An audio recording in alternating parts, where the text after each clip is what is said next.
Bom, pessoal, primeiro eu queria agradecer a honra de estar aqui, agradecer ao SIESE o convite para fazer esse evento. E o convite que foi feito para vocês, ele tinha uma pequena imperfeição, né? O subtítulo da palestra não é Quem fez todos os erros possíveis. O nome do livro e da palestra é Todas as cagadas possíveis mesmo, né?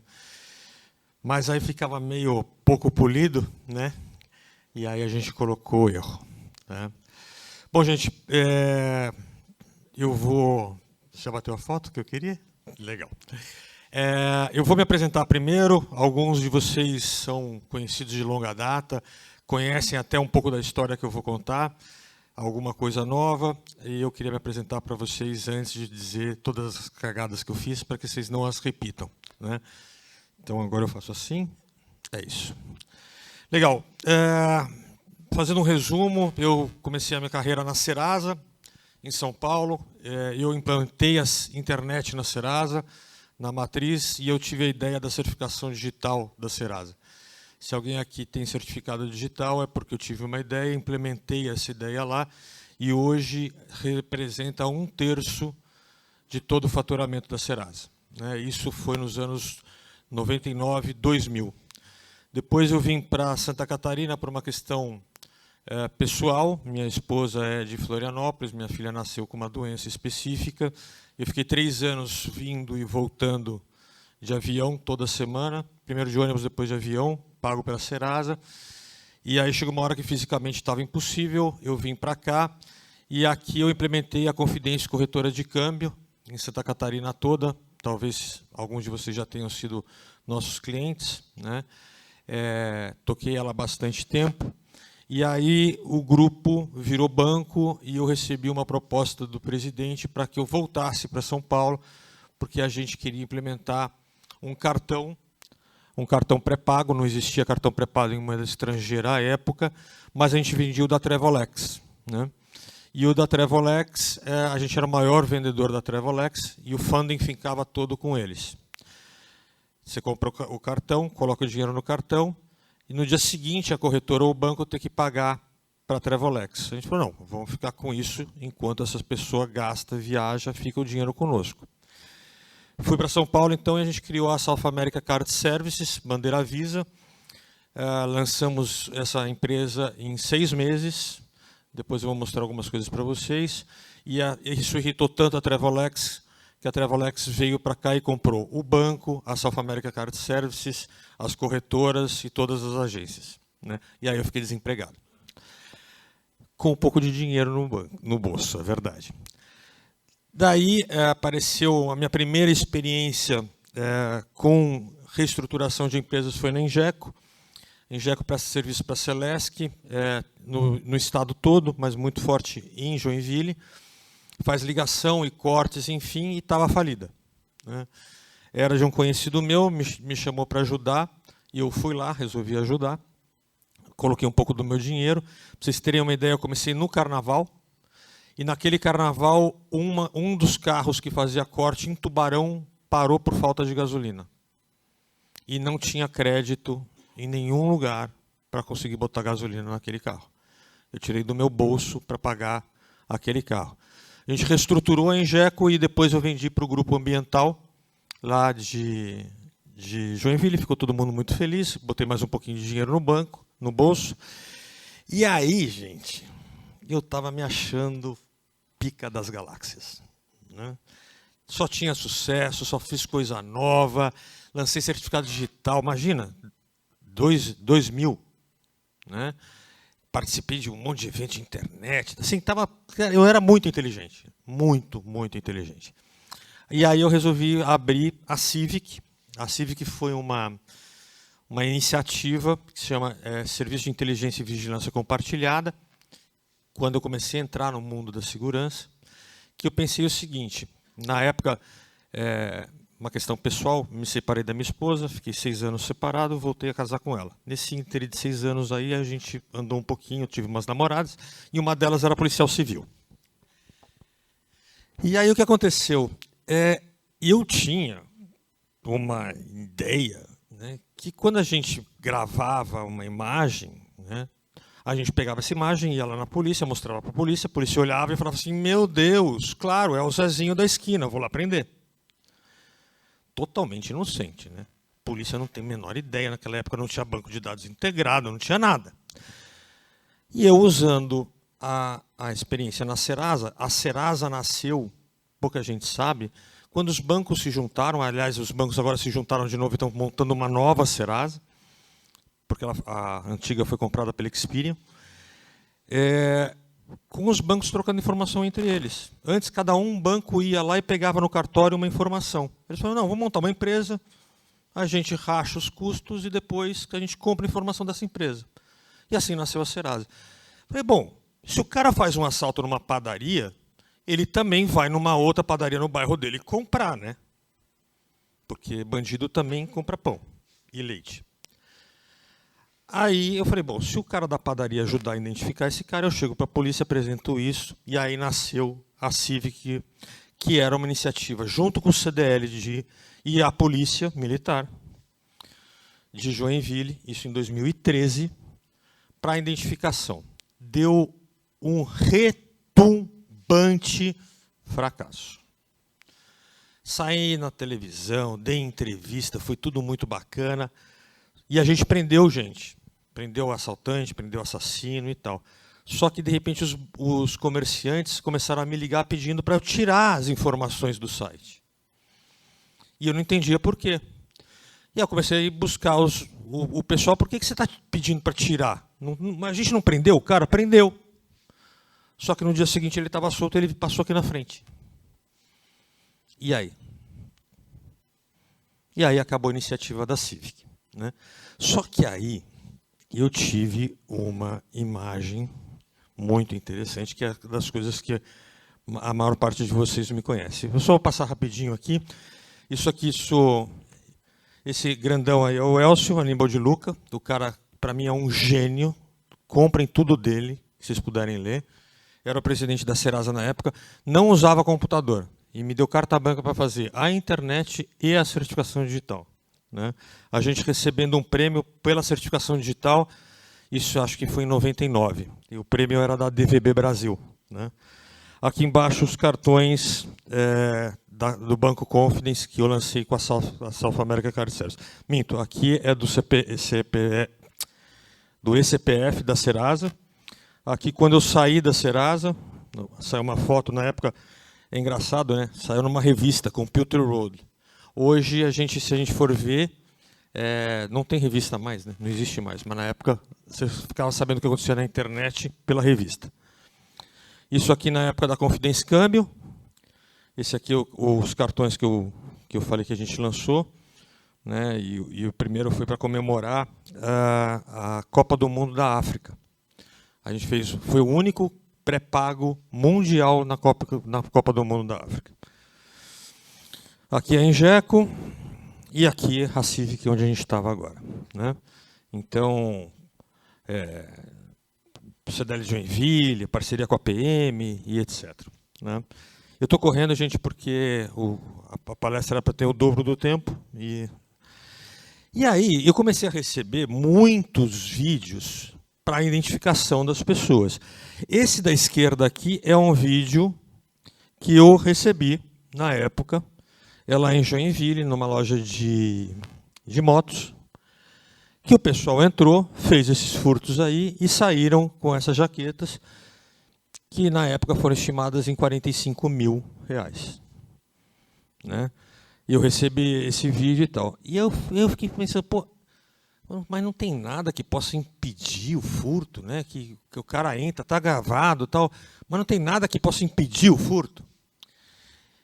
E eu não sabia se era lança-chamas, não sabia se era cachorro, bulldog e tal, mas eu queria inventar algum treco lá. Lembrem que eu tinha uma autoestima bem alta, né? Estava me achando muito bacana. E tinha um dinheiro no bolso também. Até o dia que eu vi este vídeo aqui. Vocês sabem o que eu vou apresentar, né? Bom, pelo menos quem me conhece sabe o que vai acontecer aí. Né? Não entendeu? Você não entendeu ainda?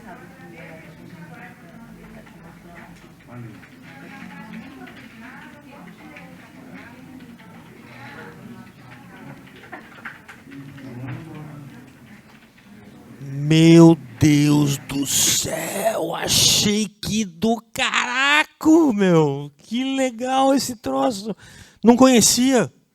Ninguém conhecia, eu falava com as pessoas, falei, cara, vocês acreditam que tem uma máquina que solta fumaça e impede o cara ficar vendo e fazer o furto, até o pessoal da polícia chegar e tal? Meu Deus do céu, isso existe, que bacana. Fiquei animado. Eu vou vender isso aqui para a Confidence inteira, né, para os meus amigos do sistema financeiro. Lembrem que eu trabalhei na Serasa. Falei, cara, vou matar de vender. Peguei o telefone, internet, achei um fornecedor lá em São Paulo, vi que só tinha máquina importada, liguei para esse cara. Fulano, tá, olha, eu quero vender. Meu Deus, máquina legal para burro, tal, quero vender para o pessoal aqui e tal. Quanto é que custa? 12 mil reais. Hã? Não, 12 mil reais. Tá, mas 12 mil reais é muito dinheiro. Gente, a gente está falando de 2015, 2016. É muito dinheiro. Não, é 12 mil reais. Eu falei, tá, mas e se eu comprar 100 máquinas? Te faço por 11.500. Ah, não, para. Desliguei o telefone, chateado, e comecei a pensar, pô, quão difícil pode ser fazer uma máquina dessa? Né? Eu já dei certo antes, já fiz outras coisas. O certificado digital é super complicado. Eu não conheço nada de sistemas. Contratei especialistas que tinha na Serasa. Eu vou contratar uns engenheiros e vou montar uma fábrica disso. Vai ser mais legal, vai ser mais barato. Eu vou fazer um troço bem interessante, brasileiro, mais potente, mais bacana. Vou vender barato e eu estou bilionário. Bilionário.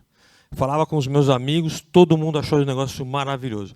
Peguei o meu dinheiro, investi numa fábrica, né, e comecei a vender a resposta imediata. Aqui eu conheci o presidente Rodrigo, conheci o Gustavo, conheci a Barba, conheci um monte de gente que está aqui nessa sala. E estava tudo indo muito bem, né? Demorou muito mais tempo, contratei engenheiros de alto renome para fazer as placas, para fazer as resistências. Vi que o processo era muito mais complicado do que eu pensava. Vários dos colegas aqui me socorreram para fazer a integração. Contratei engenheiros que saíram da Whirlpool, professores, pessoal que fala, não, isso não é muito complicado. E eu fiz 6 placas diferentes com 3 engenheiros diferentes. Demorou 1 ano e meio para ter a primeira máquina relativamente boa pronta. Né? Todas as outras tiveram problemas e eu não vou me alongar aqui. E aqui ficou minha primeira experiência. Eu contratei muita gente muito competente e essas pessoas tinham certeza que elas eram muito competentes, como eu também tinha. E elas faziam equipamentos muito complexos. Mas eles trabalhavam geralmente para resfriar as coisas. Eles não trabalhavam para aquecer as coisas.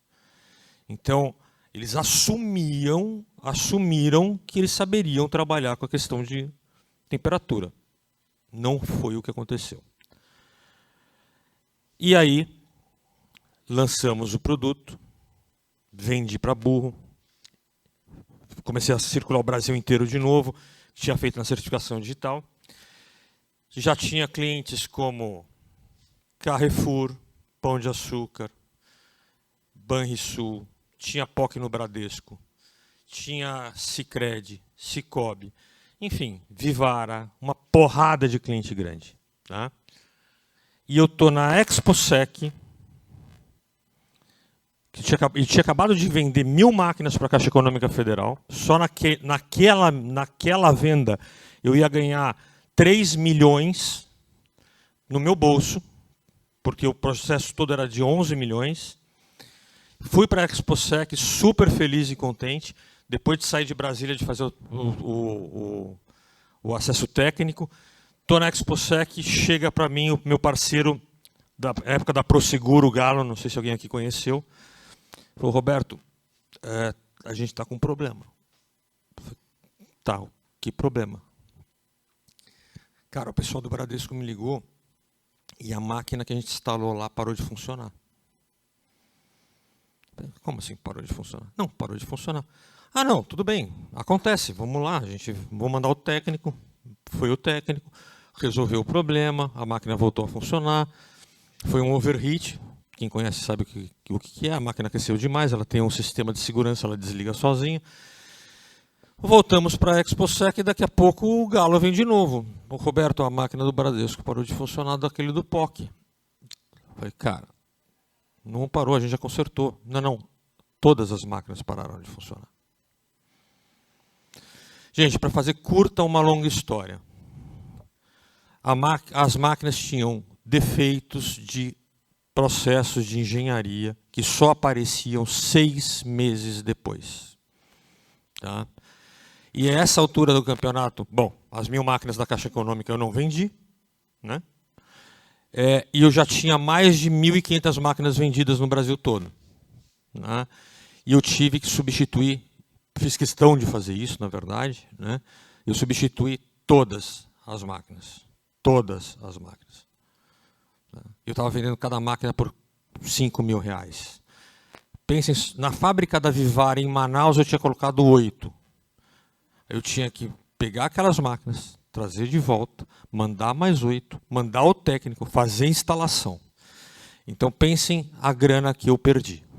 Tá? E aí isso começou a acontecer com todos os clientes. Chegou um momento em que o cliente me ligava, ou vocês, parceiros, me ligavam naquela época, cara, eu entrava em desespero. Porque não era para você me falar, eu quero comprar uma máquina nova, ou, que legal, eu quero ajudar. Não, era um problema. Era um problema que eu ia ter que resolver, ia custar mais dinheiro. E eu já não tinha dinheiro. Porque eu já tinha perdido milhões nesse processo. Mas eu queria honrar, né, com todas as coisas. E aí depois vem um segundo aprendizado que eu vou falar mais para frente. Né? Bom, então aí começa algumas coisas. Eu estou fazendo bem curto uma longa história, tá, gente?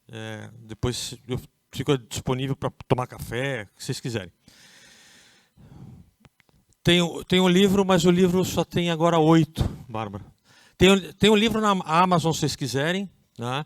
Aí lá tem um livro, dá para baixar ele. Né? Mas fisicamente agora vai vir uma segunda leva, só sobraram 8. Inclusive um vai ser sorteado aqui hoje, dos 8. Então sobraram 7. Primeira coisa que eu percebi. Né? E percebi isso tanto na Civic quanto eu percebi com a resposta imediata.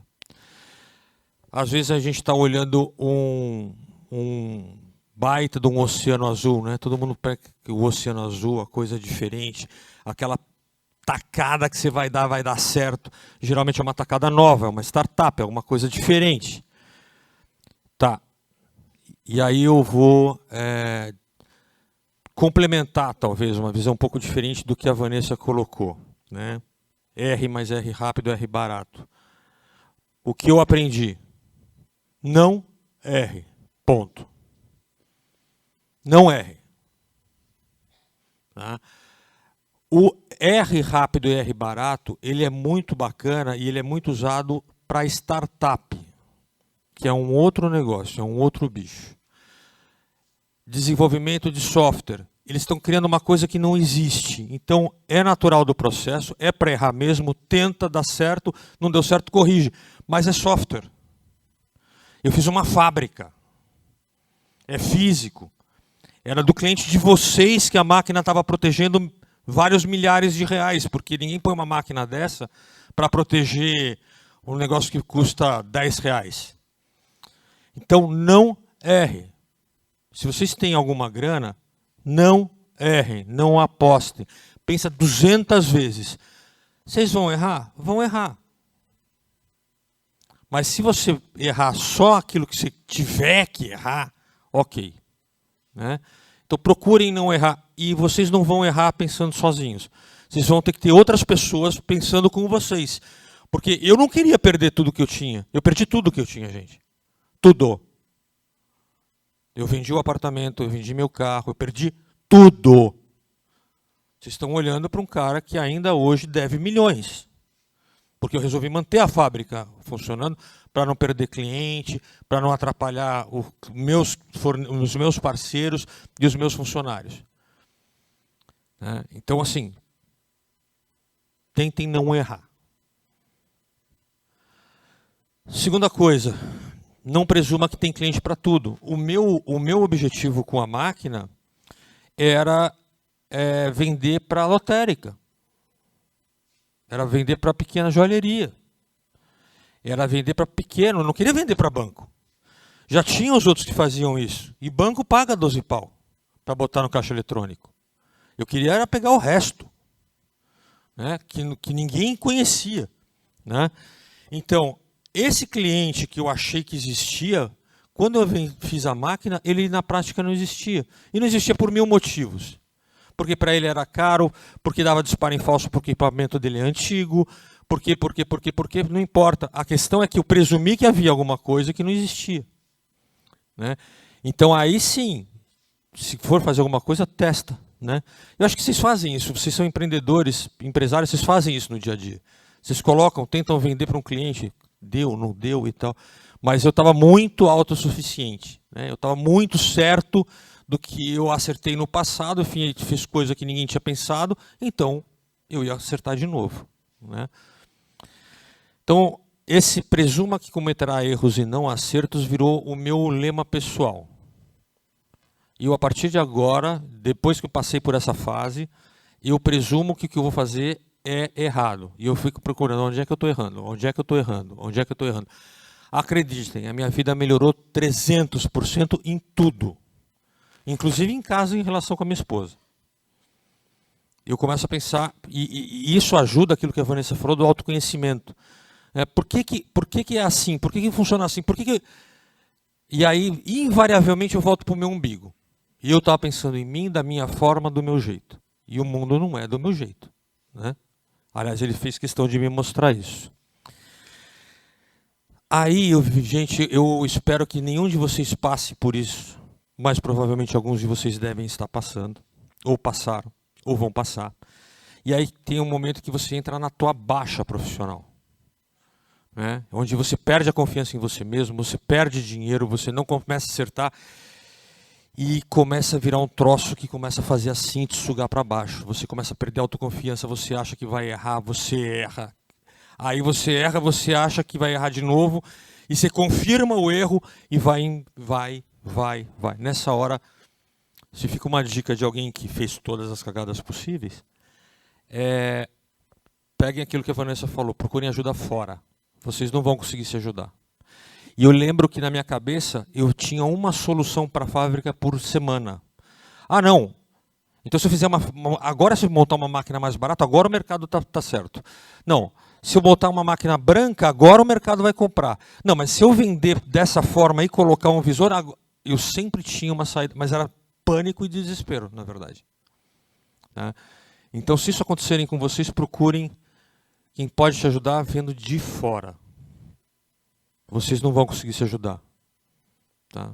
É bem complicado. Porque se vocês tivessem se vocês conseguissem, vocês não estavam nessa situação. É meio óbvio, mas a gente não pensa nisso. Né? E eu não pensei, pelo menos. Por isso eu sugiro que vocês tenham conselheiros independentes. Esse pensar de fora não é o que eu fiz. Não é perguntar para o pessoal que trabalha comigo o que eles acham. No final das contas, por mais que eles queiram me ajudar, eles vão achar o que eu quero achar. Né? Eu pago o salário do cara. Ele fala, não, eu acho que você está errado, Roberto. Não, mas eu não estou errado, porque olha, 2 mais 2 são 5, é óbvio. Você tem razão. Pronto. E você continua se afundando. Então o cara que vai te dar conselho, ou ele é um cara pago, ou ele é um amigo teu de fora que pode falar e xingar você. Senão não vale. Às vezes o que a gente acha que é um mar azul, na verdade é um deserto. Eu estava vendendo um produto, porque olha só, olha o tamanho do erro, gente. Porque eu tinha feito uma experiência passada de criar coisas e as pessoas no futuro comprarem, eu tinha certeza que o pessoal ia querer a máquina, mas eu não fiz uma pesquisa de mercado se o pessoal queria comprar. Para mim era óbvio que iam, era só eu ter a máquina. Então, a segunda dica que eu acho mais preciosa para vocês. eu tinha alguns milhões dos sucessos passados. E aí, quando eu comecei esse negócio, eu fui racional, né? Falei, não, eu vou botar tanto percentual, na época era 1/4 do que eu tenho, né? Eu vou botar esse 1/4, se não der certo eu paro, 3/4 continua bacana, 3/4 eu continuo podendo viver bem, 3/4, né? E eu botei 1/4. Quando chegou no 1/4, eu falei, cara, mas eu estou logo ali, né? É só consertar isso aqui. E aí foi metade. E aí depois da metade, mas aí os meus clientes estão, eu não posso deixar os meus clientes, não posso deixar os meus fornecedores, eu não posso deixar o pessoal que trabalha comigo, eu não vou abandonar o pessoal, eu vou botar só mais, né? O erro foi meu, fui eu que fiz o erro, eu vou arcar com essas consequências. E aí eu botei 3/4. E aí eu botei 4/4, depois eu peguei dinheiro emprestado de amigos, e a coisa foi indo. Então, pessoal, a gente sempre ouve uma coisa, né, que seja persistente, trabalha, você vai vencer, você vai conseguir, né? Quem consegue pensar grande, quando estiver com dor, continua, porque você vai vencer a dor, você é capaz de coisas impossíveis, né? Esse cara pensou a mesma coisa quando estava subindo o Everest. Ele pensou igualzinho. E quem faz escalada de alta montanha sabe o que acontece com o pessoal, ou mergulho de profundidade, né? Vai nessa. É que esse cara aqui não voltou para contar, né? O que aconteceu com ele. Só voltam quem por acaso sobreviveu. Uma outra coisa que aí nem tudo são tão ruim assim. Desse processo todo, gente, eu aprendi muita coisa, tá? Eu era um cara bem mais arrogante, bem mais autoindulgente, uma pessoa completamente diferente do que eu sou hoje, tá? E eu acho que agora eu comecei a ter alguma visão de uma coisa que eu posso dizer que valeu a pena ter sofrido isso tudo. Eu sofro até hoje, tá? Eu não moro no apartamento que eu gostaria de morar, não tenho o carro que eu gostaria de ter, etc, etc, etc, etc. Né? Os meus amigos todos viram a coisa acontecer, as pessoas começam a te olhar com uma cara de, você é um fracasso. Você começa a beber demais, comer demais, fumar demais, tudo demais. Fugir. Mas no final, dá para aprender com isso tudo, né? E dá para usar isso para crescer e fazer coisas diferentes com aquilo que você aprendeu. Então, se você está passando por um momento difícil agora, você vai conseguir aprender alguma coisa com isso, você vai conseguir superar, tá? E aí coisas muito bacanas começaram a acontecer. Eu ia fechar a fábrica, depois de uma venda boa, eu tinha conseguido juntar um dinheiro, e eu resolvi que eu ia fechar a fábrica porque eu tinha honrado tudo que eu devia para os meus empregados, para os meus colaboradores, para os meus fornecedores, para os meus clientes. Falei, cara, perdi tudo, mas eu fecho, também não devo nada para ninguém, vou recomeçar do zero. E aí um cara, esse moço aqui, Francisco, da Santana Segurança de Minas Gerais, uma empresa grande de lá, ligou para mim e falou, Roberto, queria ver com você, queria montar uma máquina, né? Eu queria montar uma máquina para vender para o Banco do Brasil, Caixa Econômica Federal, que eles fazem manutenção na Caixa. Falei, Francisco, estou fechando a fábrica, né? Obrigado pelo convite. Não, mas, bom, resumo, virou investidor, virou sócio, colocou um outro cara que era um engenheiro que vinha da IBM, que era um outro cara super pica das galáxias. O cara ficou 3 meses, pediu arrego e fugiu. Na verdade a história é um pouco mais feia, mas eu não quero contar, né? E aí o Francisco pediu para que eu voltasse a trabalhar e a tocar a fábrica. Tocamos a fábrica, criamos um produto barato, um produto que não quebra, um produto eficiente, que está aí no mercado. E aí fomos parar no Shark Tank. Eu escrevi no Shark Tank, foram 2.000 inscritos aquele ano, nós fomos um dos 40 escolhidos.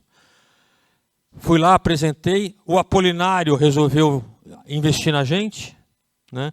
Nesse dia aqui tinha um 6º Shark Tank que era surpresa, era a Heloísa Trajano, da Magazine Luiza. Fiquei 1h30 sendo sabatinado lá, e quem viu esse episódio sabe que o Apolinário resolveu investir na gente, né? A coisa acabou que não aconteceu, porque ele ia investir também numa empresa chamada Wise Home, que ia fazer a conexão com a nossa máquina. E a Wise Home não entregou o que deveria ter entregado. Mas hoje, de qualquer forma, eu tenho... Hoje a máquina chama bloqueio imediato, não é mais resposta imediata depois que o Francisco entrou. Chama bloqueio imediato, é confiável, não quebra. A gente tem máquina por menos de R$3.000 e está vendendo bem, obrigado. Inclusive a Vivara continua nossa cliente, entre outros grandes clientes, né? Então, depois de todo esse inferno, todos esses anos, consegui chegar no final aonde eu queria chegar, né? Não foi da forma que eu queria. A fábrica está estável, obrigado, passou do break-even, até começou a dar um troquinho, né? Bom, e nesse processo todo, eu acabei me descobrindo como uma pessoa que pode ajudar parceiros que estão passando por isso, tá? Por incrível que pareça, eu também sou advogado, e nesse processo outras empresas começaram a me pedir ajuda para reestruturar o que estava acontecendo. E isso foi acontecendo. E hoje é o que eu me dedico na vida, tá? Reestruturar outras empresas. Hoje a fábrica se toca sozinha, eu não preciso ir lá. E eu tenho diversos clientes que eu faço reestruturação ou recuperação judicial. Escrevi o meu primeiro livro contando essa história, né? E, enfim, depois de uma grande tragédia de várias cagadas feitas e aprendidas, existe a luz no fim do túnel. E vocês estão vendo um cara muito feliz de estar aqui podendo contar essa história para vocês. Muito obrigado pela honra de poder fazer isso.